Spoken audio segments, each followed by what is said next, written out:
Es un gusto saludarlos, estamos aquí en Sala de Prensa, inmediatamente después de la edición central de Noticias Caracol.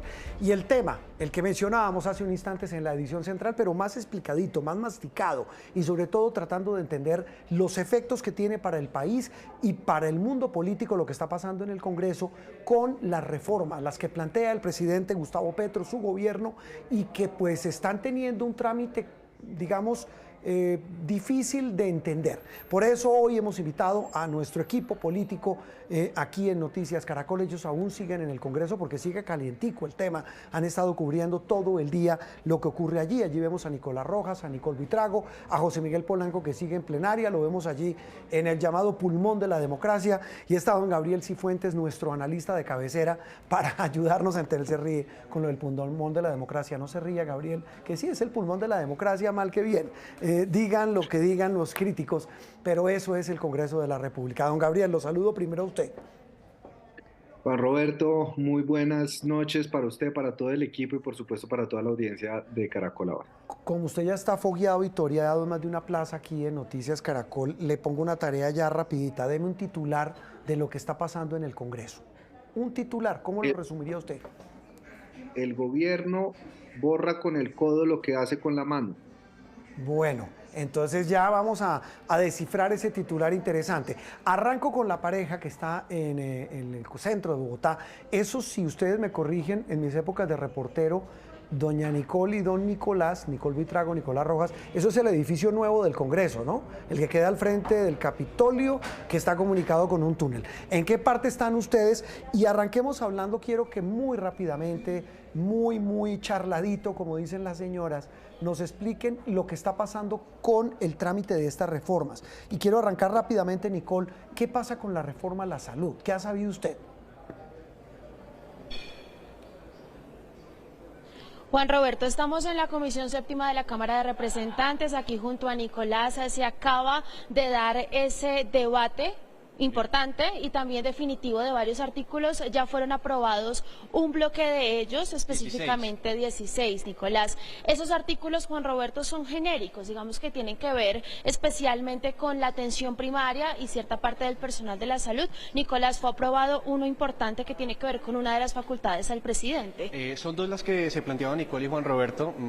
Uno que tenía que ver con la posibilidad de que el presidente Gustavo Petro pudiera establecer las reglas o el régimen laboral para el personal de salud, y el 134, el último artículo de esta reforma, que plantea que puede establecer el Plan Nacional de Salud Rural, es decir, llevar los CAPS, llevar el aseguramiento, llevar la salud a esos territorios que están un poco apartados, o puntualmente también donde pues están algunos desmovilizados de las FARC. Es lo que se acaba de aprobar. Otros temas, Nicole, también tienen que ver con dientes, fortalecer a la superintendencia para que castigue a las EPS que no cumplen con la atención en salud y con el tema administrativo que hoy pues tienen en función.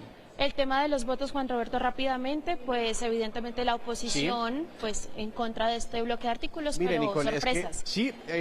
La U no estaba presente al momento de la votación porque en ese momento pues el partido de la U se estaba declarando independiente, por eso la votación de estos artículos fue 13-6. Básicamente, Juan Roberto y Gabriel, ¿qué vamos a tener en la Comisión Séptima con la votación?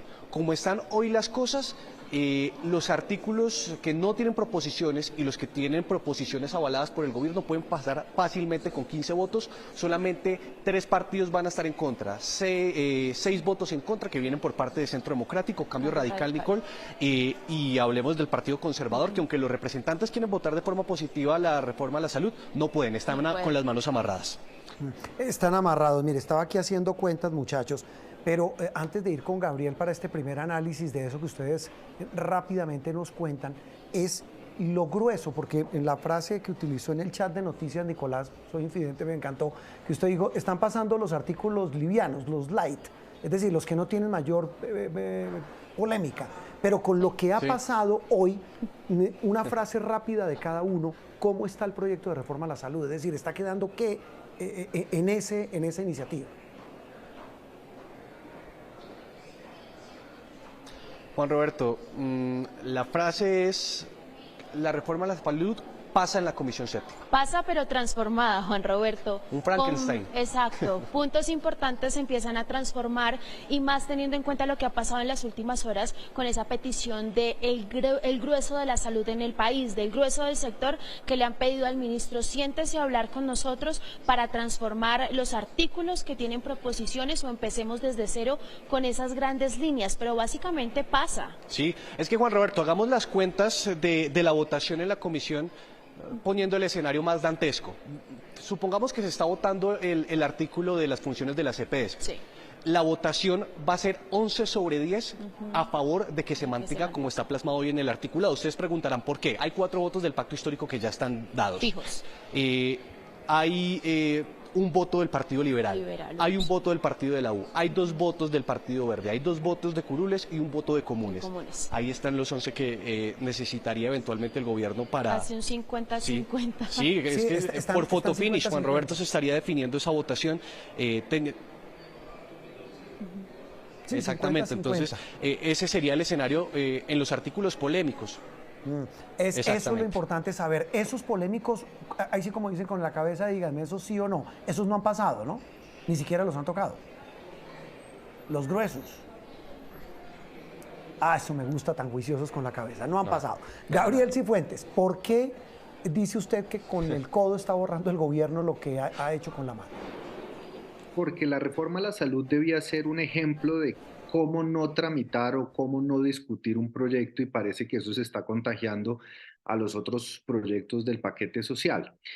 Pero frente a las matemáticas, Juan Roberto, brevemente a lo que decían Nicole y Nicolás, y lo habíamos hablado incluso aquí con usted hace unas semanas, la reforma a la salud va a pasar, pero el gran embudo o la gran mentira que nos decíamos era, ¿pasaba en bloque o no pasaba?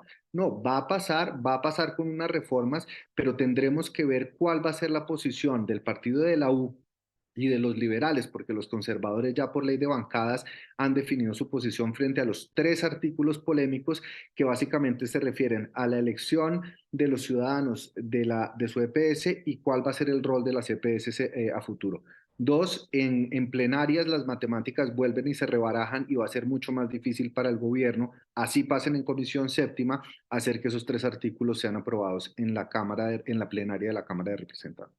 Vuelvo con Nicolás y con Nicole.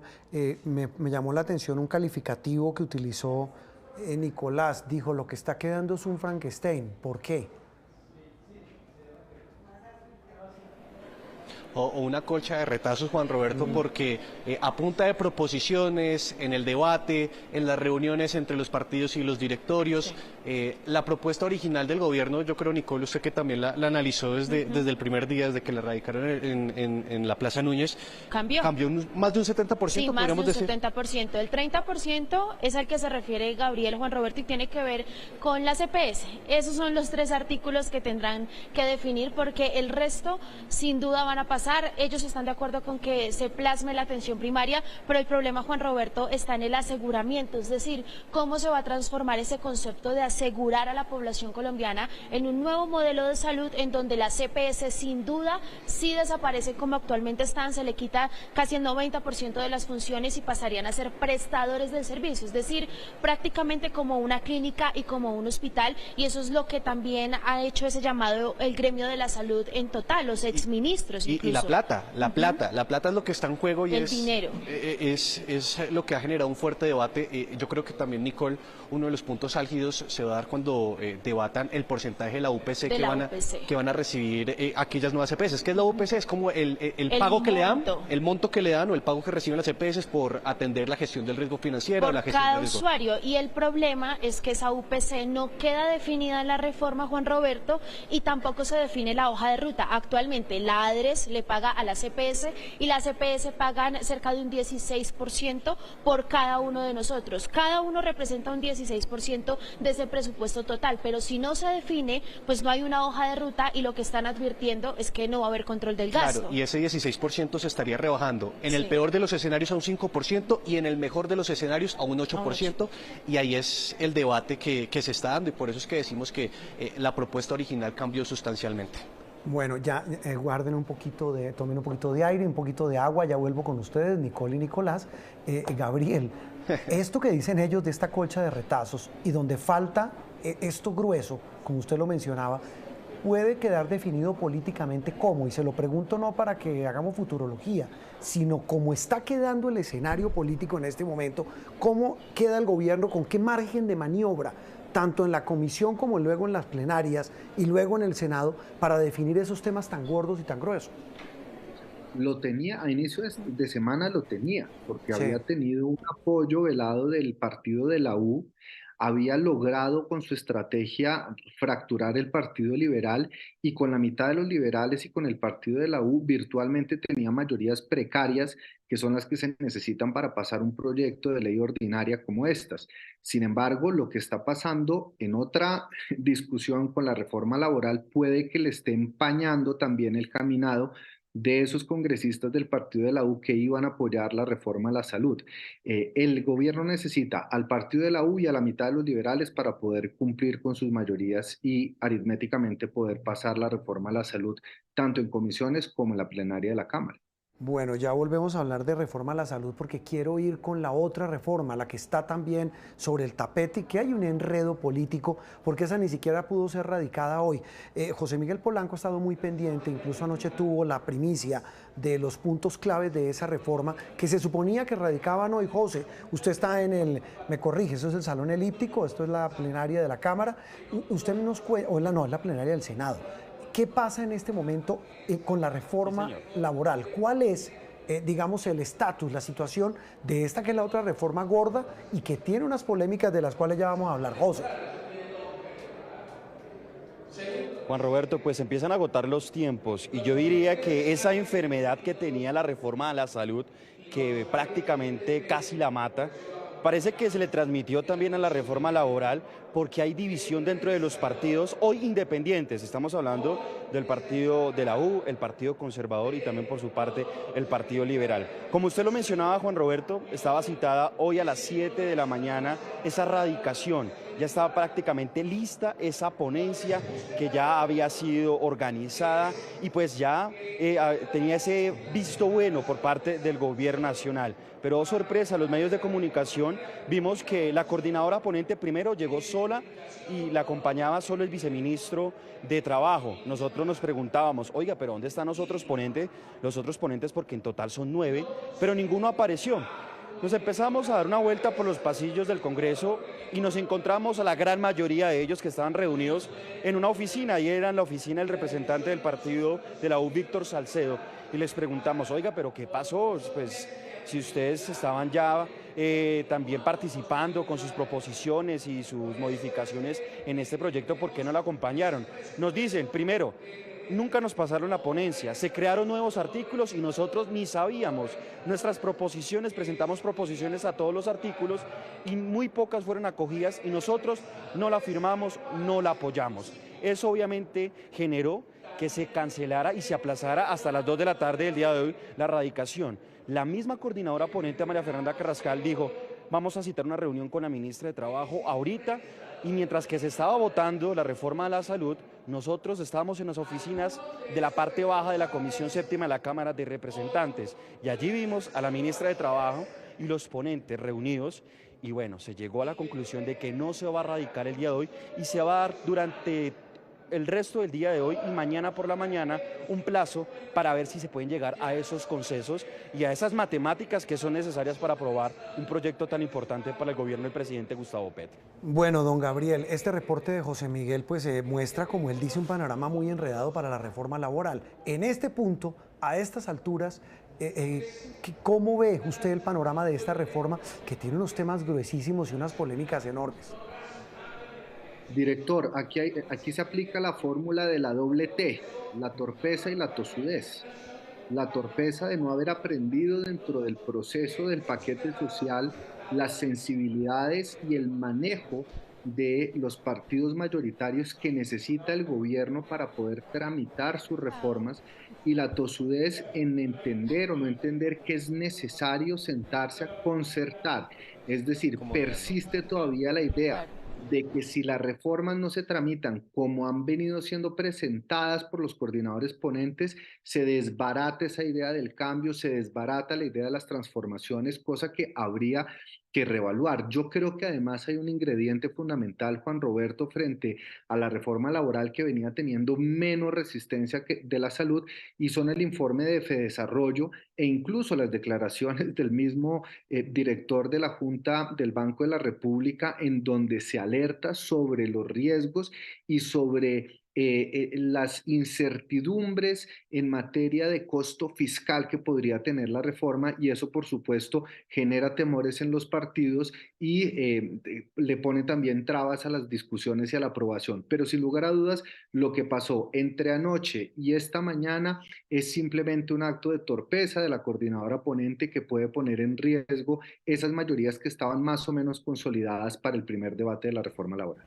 Mire, en la reforma a la salud, hubo ayer un documento del que dimos cuenta, eso estuvo pendiente Nicole Buitrago, de una serie de recomendaciones de expertos, incluso me corregirá ahora Nicole, estuvo metido también haciendo recomendaciones el exministro José Antonio Campo, hablando de la inconveniencia de la reforma a la salud, pero sobre el tema de la reforma laboral, hoy hubo eso que usted menciona, lo que dijo el Banco de la República, fue durísimo. Dice, mire, eso puede generar incertidumbre, informalidad, el costo fiscal va a ser enorme para el Estado. Pero, ¿qué tanto puede empezar, Gabriel, esas recomendaciones en uno y otro tema de gente tan autorizada a un gobierno que pues está negociando estas reformas? Director, cuando las matemáticas son apretadas, un informe de estos puede cambiar la decisión y el voto de los congresistas que no estén amarrados por la ley de bancadas. Es decir, aquí puede haber también una cascada de sensatez que invite a que el debate se dé incluyendo y teniendo en cuenta estos informes, que además hay que sumarle un ingrediente adicional, un picante a esta receta, y es que el mismo gobierno había descalificado el informe del Banco de la República al considerarlo un informe independiente, que no era institucional, pero hoy el mismo presidente de la Junta Directiva del Banco de la República ha reiterado las cifras que están en ese informe y que seguramente ponen en tela de juicio los cálculos que desde el Ministerio de Hacienda viene defendiendo el nuevo ministro, y que seguramente abrirá un debate frente a los costos fiscales que no solo se aplican a la reforma laboral, sino también a la pensional y a la salud. Es decir, están poniendo en jaque el paquete social del gobierno nacional. Que eso se traduzca en que vayan a revertir las mayorías, no, pero es que el gobierno hoy en día no tiene mayorías holgadas, tiene mayorías precarias, y esta clase de información puede poner a pensar a más de uno. Usted habla, Gabriel, de los ministros. Quiero preguntarles a Nicolás y a Nicole, que han estado muy pendientes del trámite de la reforma a la salud. Una frase también muy coloquial de las mamás. ¿Qué pitos toca el nuevo ministro de Salud? ¿Y cómo le va al ministro Velasco? O sea, ambos tratando de manejar. Veía ayer un informe de La Silla Vacía, de este portal serio en información política, que hablaba y Gabriel lo dijo al comienzo de esta charla, que hasta ayer uno veía el panorama medianamente claro, porque veía dos ministros que están haciendo la tarea, Velasco en Interior, Jaramillo en Salud, que reemplazó a la ministra Corcho, como destrabando el asunto. Pero, ¿cuál ha sido el papel del ministro? ¿Cómo le va a Jaramillo, a Guillermo Alfonso Jaramillo, el reemplazo de Carolina Corcho, Nicole y Nicolás, en ese proceso de tratar de sacar adelante esta reforma? Porque lo que ustedes dicen, está quedando una colcha de retazos.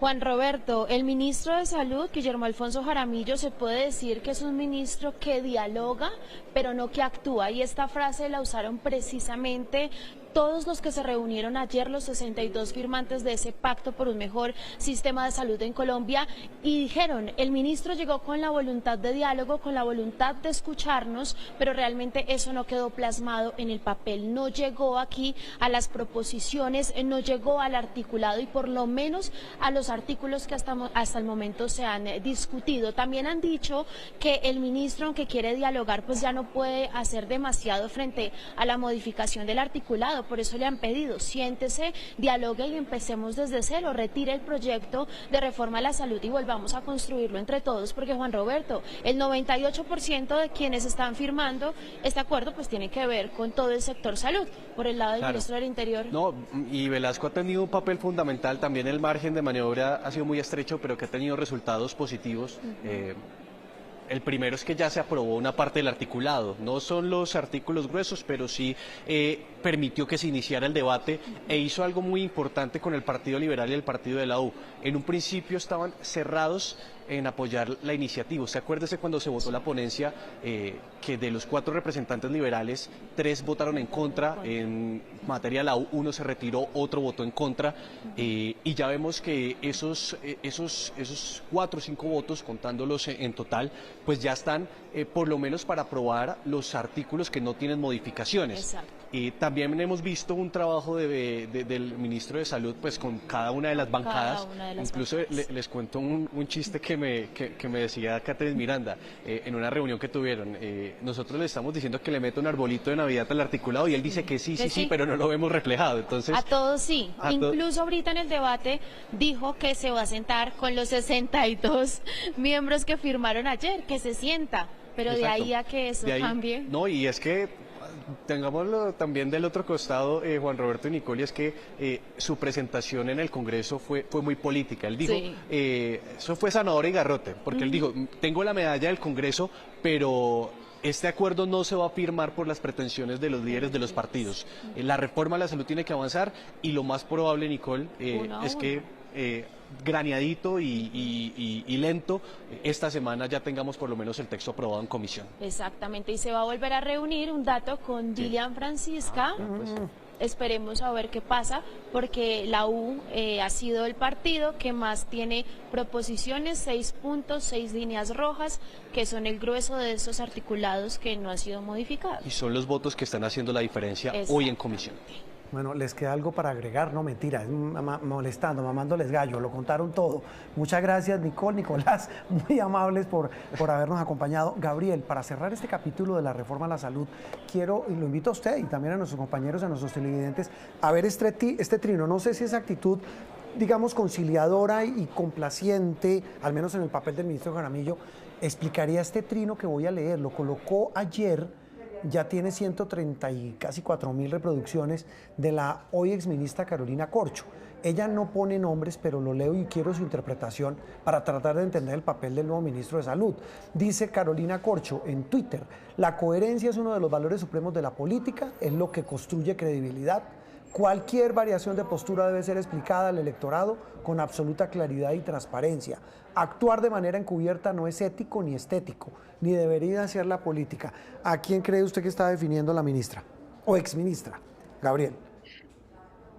Ella no salió en los mejores términos y creo que más allá, Juan Roberto, de que pueda pasar la reforma a la salud, hay un aspecto fundamental, esencial, nuclear de la reforma, y es el manejo del aseguramiento en cabeza de las EPS. Si el nuevo ministro Jaramillo llega a ceder en ese punto que parece ser la talanquera para que avance el proyecto y cede en no modificar ese sistema de aseguramiento, estaría traicionando el espíritu de la reforma tal cual como fue presentada y defendida durante 8 meses por la ministra Carolina Corcho. Así que pueden ser pullas y fuego amigo, Juan Roberto.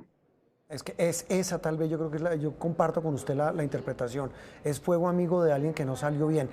Vuelvo ahora sí a la reforma laboral, José Miguel, para que muy rápidamente nos recapitule los 3 o 4 puntos más polémicos de esa propuesta que no ha sido radicada, que está embolatada esa radicación y que pues obviamente está en veremos y embolatada. Pero ¿qué es lo que genera más roncha?